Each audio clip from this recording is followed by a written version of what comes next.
April 12, 1945. Inside the Führerbunker, beneath the shattered ruins of Berlin, the electric hum of ventilators drowns out the distant rumble of Soviet artillery. The walls drip with condensation. Maps still hang neatly on the situation boards, but the lines on them, once symbols of conquest, have shrunk to islands of resistance. To the men gathered here, Germany's fate is no longer a mystery. It's an open wound, slowly bleeding out. Yet not one general dares to say the words that every mind has already whispered. The war is lost. The collapse didn't begin here, under the Reich chancellery. It began years earlier, in moments small enough to ignore and big enough to doom a nation. The illusion of victory had lasted longer than reason should have allowed. In 1941, when Army Group Center reached the outskirts of Moscow, German officers still believed that industrial superiority and precision logistics would compensate for distance and weather. By 1943, those same officers were staring at maps that stretched red from the Dnieper to the Vistula. The mathematics of war, oil, steel, men, fuel, had turned decisively against them. Yet Hitler's command culture had replaced arithmetic with ideology. By mid-1944, the average German division on the Eastern Front operated at barely 43% of its authorized strength. Panzer battalions that once fielded 150 tanks now reported fewer than 30 serviceable vehicles. Fuel rations had fallen from 300 liters per vehicle per day in 1941 to barely 80 in 1944. Production couldn't keep up with attrition. For every Tiger I tank that rolled off the line at Kassel, 2 were being destroyed in the field. The generals knew the truth in the numbers long before the front collapsed on their maps. But the Reich had made truth treason. In June 1944, as Allied ships covered the Normandy coast, Field Marshal Erwin Rommel watched the sky darken with C-47s towing gliders. "This is the invasion," he said quietly, "and it means the war cannot be won." Rommel, Army Group B Diary, June 6, 1944. Those words never reached Hitler. They couldn't.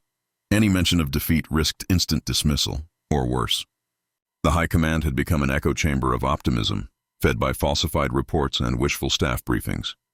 "We report victories that do not exist," wrote General Günther Blumentritt privately that summer. "We speak as if the Reich were still whole, when even the earth beneath us has turned to ash."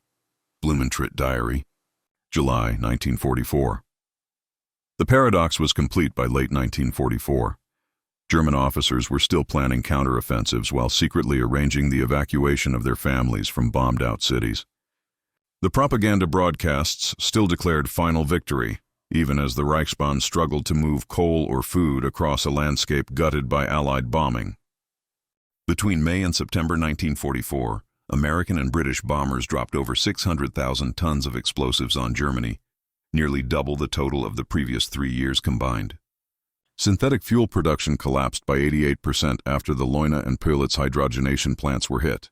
Fighter squadrons that once flew 3 missions a day now sat grounded for lack of aviation gasoline. Yet official communiques still used the phrase, temporary setback. Inside OKW headquarters at Winsdorf, just south of Berlin, the war was being fought increasingly with paper and denial. Reports from Army Group North Ukraine showed formations down to 60 men per battalion, barely a reinforced platoon, but were still marked combat capable. General Heinz Guderian, recalled as chief of the General Staff, once shouted during a conference, "We are no longer commanding divisions. We are commanding ghosts." Guderian, Erinnerungen eines Soldaten, 1951. His staff froze in silence. The stenographer omitted the line from the transcript. By January 1945, the Reich had lost all rational control. Hitler's orders came in a stream of delusion. Hold Königsberg, retake Budapest, counterattack at the Vistula. The generals listened, saluted, and then walked out to draft plans they knew would never work. In East Prussia, Field Marshal Ferdinand Schörner executed officers for retreating without permission, even as Soviet tanks rolled past his command posts. The Wehrmacht's operational system, once Europe's finest, had collapsed under political terror. "No general can tell the truth anymore," wrote Colonel Helmuth Weidling, later commander of the Berlin defense area. "We now command by fear, not logic." Weidling Diary, February 1945. Still they obeyed. Because disobedience was not only fatal, it was meaningless. There was nowhere left to fall back to, no front line to stabilize, no diplomatic channel to salvage. The Allies had already demanded unconditional surrender. Inside the Reich, fear of Hitler's wrath outweighed fear of defeat.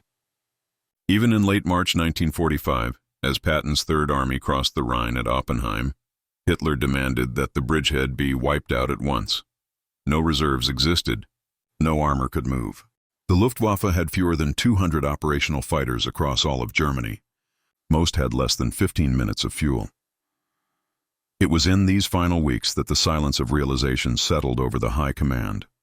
Not a dramatic moment, not an announcement, just a slow erosion of words.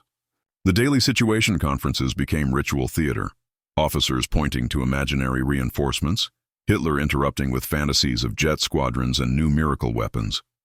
When General Alfred Jodl presented the last operations summary in April 1945, it was little more than a fiction. Even he later admitted, "We were reporting not what was, but what was expected to be believed." Jodl interrogation transcript, May 1945, Nara. Yet among the ruins, some still tried to salvage fragments of honor. On the Eastern Front, in the Courland Pocket, 200,000 German troops continued fighting, isolated for months after Berlin fell, bound by orders that no longer mattered.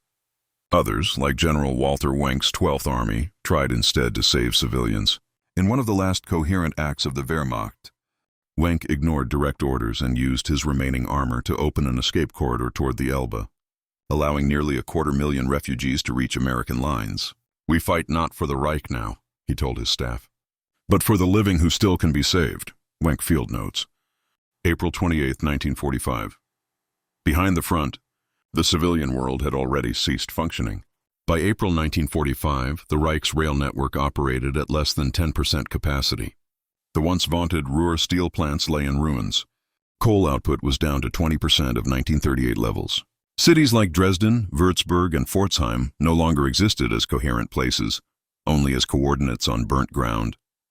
The generals had fought to preserve an empire that was now nothing but debris and smoke. And in that knowledge came the unbearable paradox that their loyalty, their silence, had prolonged the suffering of their own people. The final collapse was not a battle. It was an implosion. At 3:30 a.m. on May 2, 1945, General Weidling signed the surrender of Berlin in a ruined schoolhouse near Tempelhof. He wrote his name carefully on the document, as if to preserve one last gesture of discipline. Outside, Soviet soldiers lit cigarettes amid the ruins. The war that could no longer be spoken of had finally ended in the only way it could: wordlessly. Across Germany, the surviving generals faced the reckoning they had feared more than defeat: explanation. In captivity, they struggled to define when exactly they knew. Some said it was Stalingrad when the Sixth Army vanished with 300,000 men. Others said Kursk when the Panthers broke down faster than they could reach the line. A few whispered it was Normandy when the skies turned black with Allied aircraft. But the truth was more elusive. They hadn't lost in a moment. They had lost in a mindset. They had mistaken obedience for strategy, hope for strength, and silence for duty. When the War Crimes Tribunals convened in 1946, the question was not only what they had done, but what they had known. "We all knew," admitted General Wilhelm Keitel in his final statement before execution. But knowing was not the same as speaking. Speaking meant death. Keitel, Nuremberg trial transcript, October 1946. His words captured not just guilt, but the paralysis of a system that had outlawed truth itself.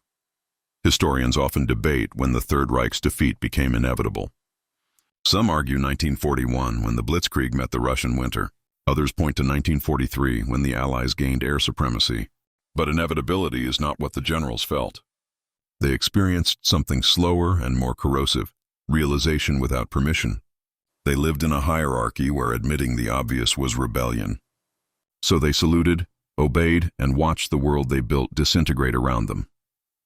By the time Berlin fell, most of them had come to understand that their real failure wasn't tactical, it was moral.